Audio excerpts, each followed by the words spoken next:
Alors salut les amis et bienvenue dans cette nouvelle vidéo consacrée à Java. Comme promis, on va s'intéresser maintenant à nos fameuses précisions. Si je souhaite déclarer par exemple un entier i, je mets ici int i et je peux initialiser ici la valeur de notre fameuse variable en mettant ici par exemple égal à 3. Donc i est maintenant un entier qui a été initialisé avec la valeur ici 3. Si je vais déclarer cette fois-ci un double qui aura comme valeur 12.5, je mets ici double, je lui donne comme nom pourquoi pas a et ensuite comme valeur 12.5. Si je vais déclarer un nombre flottant, donc un float c'est tout simplement un double mais la taille est un peu plus petite, ok? Donc par exemple au niveau du double vous pouvez avoir de très grandes valeurs alors qu'au niveau ici du float les valeurs seront un peu plus réduites, ok?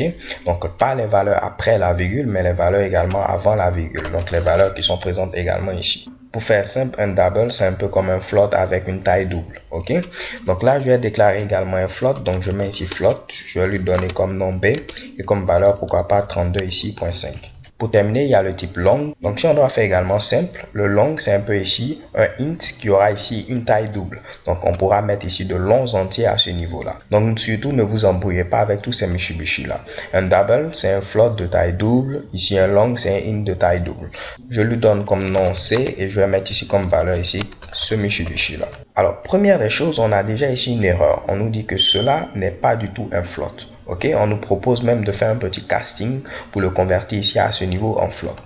En effet, si vous voulez avoir un float, il faut toujours mettre un F à la fin pour dire que c'est un float. Le F peut être ici en minuscule comme en majuscule, pas de souci à ce niveau-là, mais vous devez mettre un F. Et généralement, on met ici un F minuscule. De même ici au niveau du double, même si on ne vous met pas ici des erreurs, vous devez mettre un petit D ici, D pour dire que c'est un double. Et au niveau ici du long, il faut mettre ici un petit L pour dire que ici c'est un long.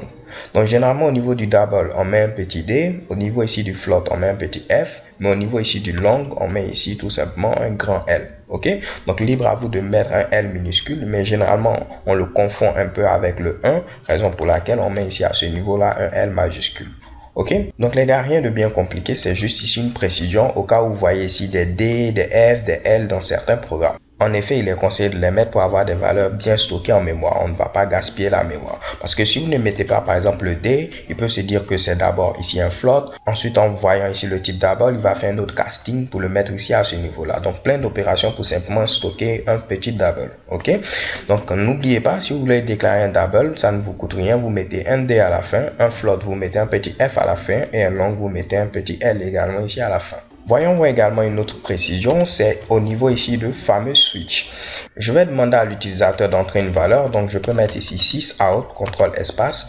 Je vais mettre à ce niveau-là, entrer un nombre. Et pourquoi pas, on va dire, il faut que ce nombre soit compris en 1 et 3. Donc, entrer un nombre compris en 1 et 3. Ensuite, je vais lire cette fameuse valeur. Donc, on peut utiliser notre fameux template scanner qu'on avait créé, Shikebam. Je lis ici une valeur et cette valeur doit être ici un entier. Donc je dois importer le scanner, CTRL-SHIFT-O. Notre classe est maintenant importée.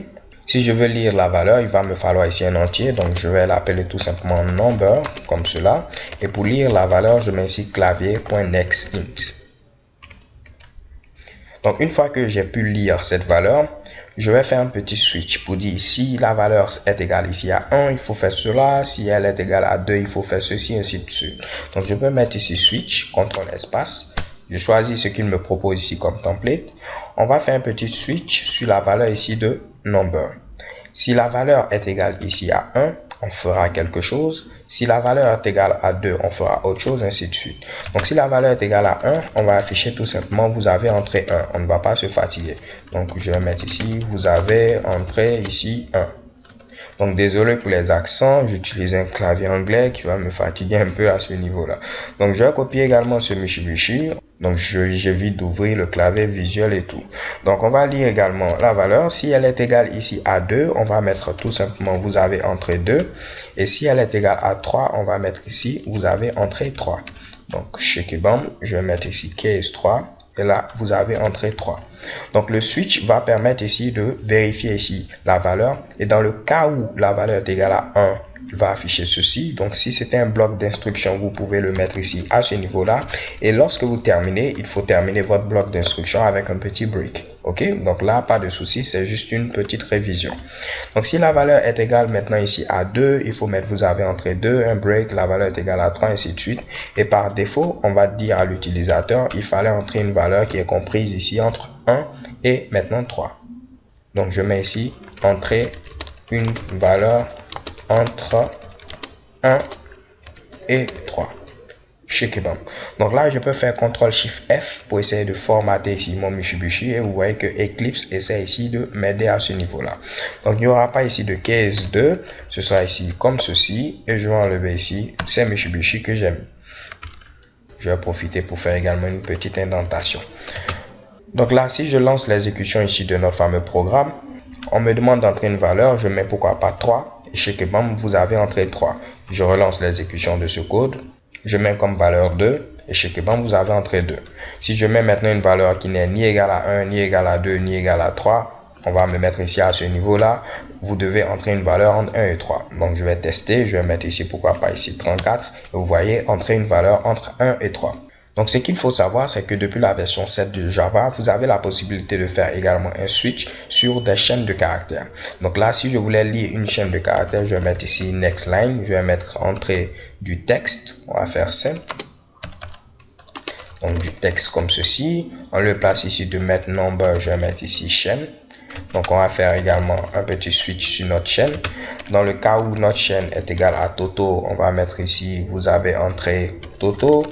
Dans le cas où notre chaîne est égale ici à Baba comme ceci, on va mettre vous avez entré Baba. Et je vais enlever ici le case 3 pour ne pas avoir à me fatiguer à ce niveau là.